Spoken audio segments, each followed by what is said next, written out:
Welcome to UMCC Medical Consultant Connectors, where your health matters to us. Ever wondered how a simple fall could result in a fracture? Well, a fracture is a break in the bone or the cartilage. They can range from hairline fractures that are barely visible to complete fractures where the bone breaks into two or more pieces. In this segment, we'll be focusing on two specific types of fractures: supracondylar, which affects the upper part of the arm bone, and shaft-pop-hipska of the femur, involving the thigh bone. Understanding the causes of these fractures could help prevent them.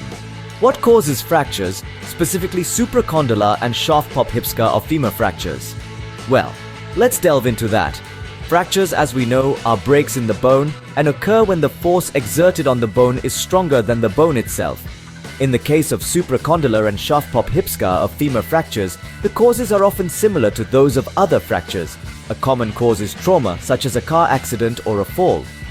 High-impact activities like those involved in contact sports or heavy labor can also lead to these fractures. In some cases, underlying health conditions such as osteoporosis can weaken the bone, increasing the risk of fractures. Certain lifestyle factors can also increase the risk. These include inadequate nutrition, particularly a lack of calcium and vitamin D, and certain habits like smoking and excessive alcohol consumption, which can weaken the bones over time. Knowing the causes, it's crucial to recognize the signs and symptoms early. What are the signs and symptoms of these fractures? Let's delve into the signals our bodies give us when we encounter fractures like supracondylar fractures or shaft-pop-hipska of the femur. The most common and immediate sign is pain. It's your body's initial response to tell you that something is wrong.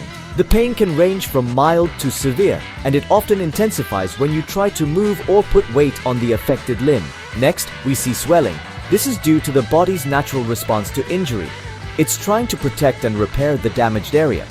You might also notice deformity, a clear sign that the bone is not where it should be. Lastly, there's an inability to move the affected limb. This is not only because of the pain, but also due to the disruption of the bone's normal structure and function.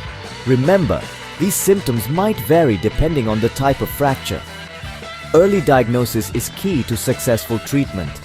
How are these fractures diagnosed and treated? This question is crucial when addressing fractures of the supracondylar, shaft, and popliteal regions of the femur. The process begins with a thorough physical examination where healthcare professionals assess for signs of injury, swelling, and deformity. But physical examination alone doesn't provide the full picture. Hence, we move on to imaging studies. X-rays are usually the first-line imaging study as they provide a clear view of bone fractures. For more complex cases, Connecticut scans or MRI may be utilized to evaluate the extent of the fracture and any associated soft tissue injuries. Once a definitive diagnosis is made, we proceed to treatment. The treatment for these fractures primarily depends on the type and severity of the fracture. For less severe fractures, immobilization may be sufficient. This involves the use of casts, splints, or braces to keep the bone in place while it heals. However, for more serious fractures, surgery may be necessary. This could include the insertion of metal rods or plates to hold the bone together.